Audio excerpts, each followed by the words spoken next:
आमतौर पर यह कहा जाता है कि मृत्यु तो हो गई है, सब समाप्त हो गया, चिता के साथ ही सब स्वाहा हो गया। लेकिन हमारे वेद, पुराण, धर्म ग्रंथ और दर्शन इस बात को नहीं मानते।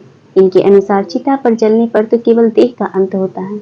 5 चीजें ऐसी हैं जो शरीर के जल जाने पर भी शेष रह जाती है और आत्मा के साथ पंच तत्व में लीन हो जाती है। उचित समय आने पर आत्मा के साथ ये 5 चीजें फिर नए शरीर में प्रविष्ट हो जाती हैं। उन 5 चीजों में पहली चीज है कामना। कामना मनुष्य और दूसरे जीवों को फिर से नए शरीर को धारण करने में सहयोग करती है। कामना के अनुसार ही मनुष्य को अपना नया शरीर मिलता है।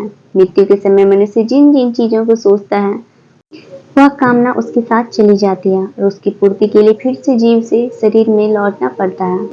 इसलिए धर्म ग्रंथों में कहा गया है कि मृत्यु के करीब आने पर सब चीजों की इच्छा त्याग करके ब्रह्म का ध्यान करना चाहिए।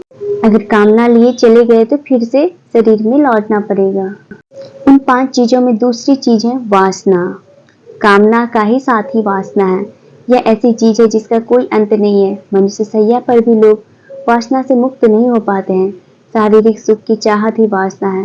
मनुष्य मरते समय भी अपने जीवन साथी, बच्चों, परिवारजनों के बारे में सोचता रहता है। उनसे मिलने वाले सुख दुख को सोचता रहता है।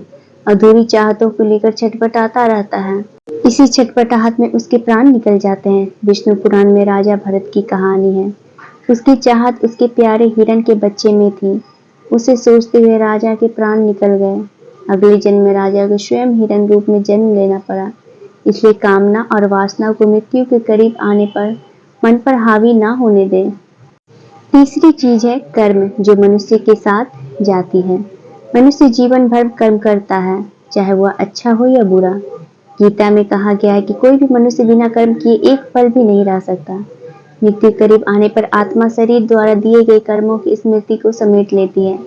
ये कर्म ही है मनुष्य को परलोक में सुख और दुख देते हैं और इन्हीं के परिणाम से अगले जन्म में अच्छा बुरा फल प्राप्त होता है। कर्म की गति तो ऐसी है कि 7 जन्मों तक पीछा नहीं छोड़ती है। महाभारत में इसका अच्छा उदाहरण मिलता है। बाणों की सैया पर लेटे हुए भीष्म ने जब श्री कृष्ण ने पूछा कि मुझे ऐसी मृत्यु क्यों प्राप्त हुई है, तो श्री कृष्ण ने उन्हें 7 जन्म पूर्व की घटना याद दिलाई। 7 जन्म पूर्व भीष्म ने एक अधमरे सांप को उठाकर नागफनी के कांटों पर फेंक दिया था। चौथी चीज है कर्ज। किसी से कर्ज ले तो उसे मरने से पहले जरूर चुका देना चाहिए। लिया गया कर्ज और दिया गया कर्ज दोनों ही जन्म जन्मांतर तक पीछा नहीं छोड़ता है। गरुड़ पुराण में लिखा है कि कर्ज लेकर मरने पर कर्जदाता जब परलोक में जाता है तो अपना कर्ज का धन वापस मांगता है। उस समय यम के दूत कर्ज लेकर मरने वाले का मांस काटकर कर्जदाता को देता है। लेकिन कर्ज का बोझ यहीं नहीं उतरता है, अगले जन्म में भी कर्ज पीछा करता है और उसे किसी न किसी रूप में चुकाना पड़ता है। 5वीं और अंतिम चीज है पुण्य। पुराणों में बताया गया है कि आपके द्वारा किया गया दान परोपकार का पुण्य कई जन्मों तक साथ चलता है। जीवन में जब कभी कोई अपरिचित आपकी मदद करे तो यह समझ लीजिए वह आपके पूर्व जन्म का पुण्य चुका गया है। शास्त्रों में दान पुण्य को बैंक में रखे धन की तरह कहा गया है, जो बुरे वक्त में समय समय पर काम आता है। इसलिए मनुष्य के पुण्य रूप धन को जीवन भर जमा करते रहना चाहिए।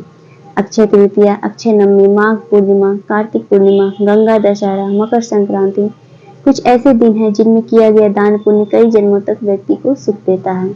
तो दोस्तों, आज की जानकारी आपको ऐसी लगी कमेंट सेक्शन में जरूर बताइए और हमारे चैनल को लाइक, शेयर और सब्सक्राइब कीजिए। धन्यवाद।